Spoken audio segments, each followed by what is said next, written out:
Hi friends, welcome to Life Lesson channel.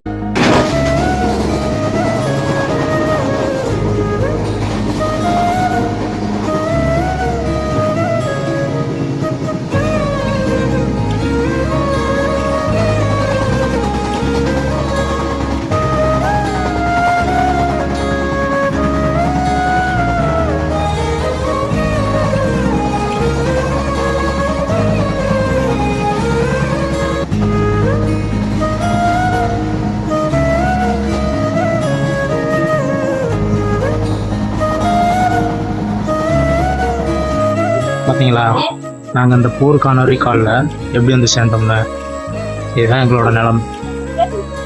இந்த நாட்டின் ஒவ்வொரு சோல்ஜர்ஸோட நிலைமையும் இதுதான். பல பேர் கிட்டத்தட்ட 99% சோல்ஜர்ஸ் இப்படி தான் போய் சேர்ந்துருக்காங்க. நீங்களே பாருங்கள், லெப்டின் பாத்ரூம் பக்கத்தில் படுத்துட்டு அப்படியே போயிருந்துருக்காங்க. நான் என்ன கேட்குறேன்னா, இந்த கவர்மெண்ட் ரீகால் பண்ணாங்க, ஓகே, ஊருக்குன்னா சண்டைக்கு வந்துட்டு ஒரு நாட்டோட சண்டைக்கு நாங்கள் அதுக்கு தான் இருக்கிறோம், போய் தான் ஆகணும், இதில் எந்த வித மாற்று கருத்தில். ஆனால் ஒரு ரீகால் பண்ண அந்த சோல்ஜர்ஸ்க்கு ஒரு ட்ரெயின் அரேஞ்ச் பண்ணி கொடுத்துருக்க முடியாதா சொல்லுங்கள்?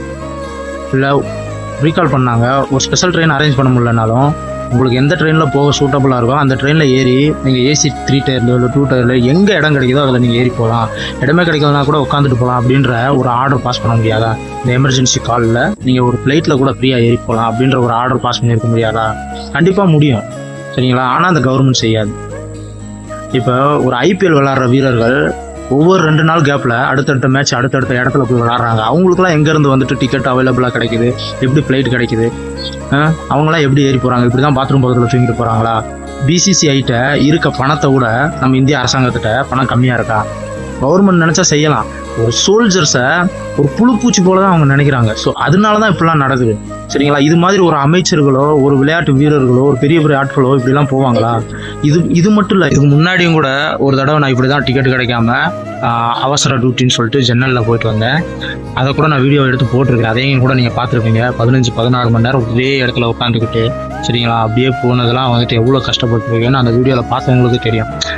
ஸோ இது மாதிரி தான் அடிக்கடி சோல்ஜர்ஸோட நிலைமை அடிக்கடி இதுதாங்க. யாருமே கண்டுக்கிறது இல்லை. போரில் வெற்றி பெற்ற பிறகு, போர்லாம் முடிஞ்சதுக்கப்புறம் இது எல்லாமே வந்துட்டு ராணுவ வீரர் உங்களால் தான் சாத்தியமாச்சு, சபாஷ், ஜெய்ஹிந்த், ராணுவ வீரர்கள் தான் அந்த நாட்டின் ஹீரோ அப்படின்னு சொல்கிறதுல என்னங்க பிரயோஜனம் இருக்குது?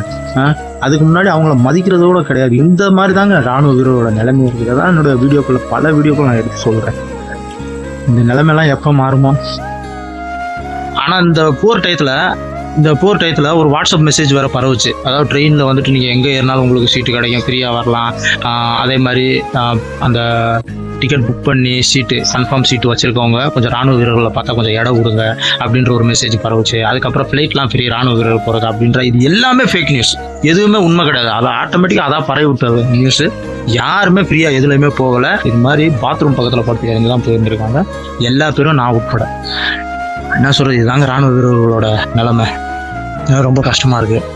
இதை பார்த்துக்கிட்டு இருக்க மக்கள் நீங்கள் தான் அதுக்கெல்லாம் வந்துட்டு பதில் சொல்லணும். உங்கள் கையில் தான் இருக்குது, சரிங்களா? நாங்கள் எந்த பிரயோஜனம் இல்லை. இந்த வீடியோ ஒரு பெரிய அதிகாரி கண்ணில் பட்டாலோ அமைச்சர் கண்ணில் பட்டாலோ என் மேலே தான் ஏதாவது ஆக்ஷன் எடுப்பாங்க, சரிங்களா? இதுக்கு முன்னாடி மெசேஜில் நிறையா பேர் அனுப்பிச்சிருக்காங்க, நீ வந்துட்டு இப்படிலாம் சொல்லிட்டு இருக்கிற, உன்னோட வேலை காலியாக போகுது அப்படின்னு. நான் அதுக்கெல்லாம் பயப்படல, சரிங்களா? உண்மையை தான் நான் பேசுகிறேன். நான் எதுக்கு பயப்படணும்? எனிவே, இந்த கடவுள் தான் இந்த நிலைமையெல்லாம் மாற்றணும். ஓகே ஃப்ரெண்ட்ஸ், பாய்.